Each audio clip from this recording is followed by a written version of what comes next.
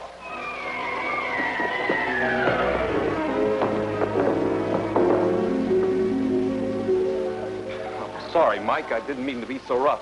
Didn't hurt you, did I?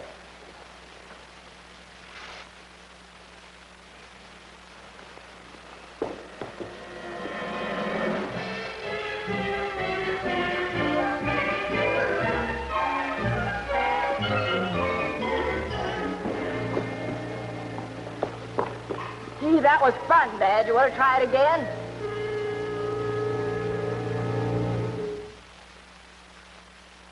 And I wish you could have seen Dad's face when Slug hit him with that pass. Knocked him for a loop, did he?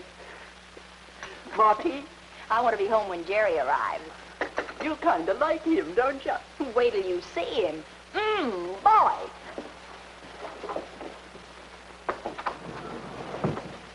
Here he is now. The perfect chance to teach Margie a lesson on what happens. I get knocked on my ear twice. Wonder what you'll say when I tell her you tipped me off to the gag last night. I still don't understand how she played football like that. I think this calls for a little bonus for those two jokers. Oh, goody. This is the part I like best.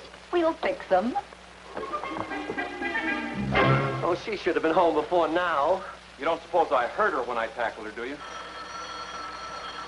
Hello? Oh, Mrs. Odette. Oh, what? The doctor sent her home in a wheelchair?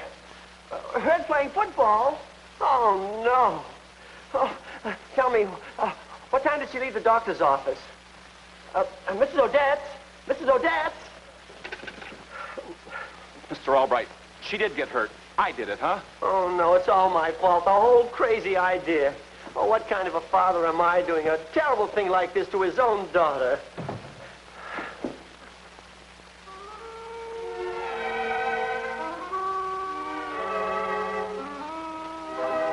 Oh, Margie, baby, can you ever forgive me? Well, I must have been crazy, Margie. I can't tell you how sorry I am. Oh, I promise you I'll never play another trick on you as long as I live.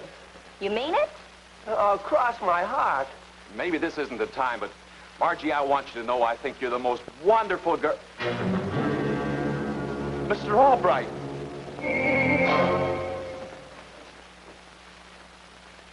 Don't you think we'd better get started, Jerry? I'm getting hungry. Good night, Dad. Take good care of Mike.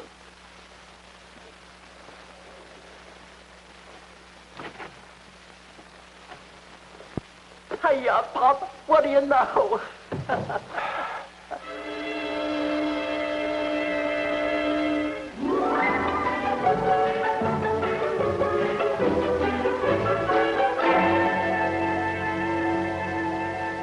Well, Dad, from now on, I guess I'll have to get into your affairs twice as much as ever before. Oh, fine. Just how do you figure that? Now I've got to be both the daughter and the son. Well, that's my little Margie.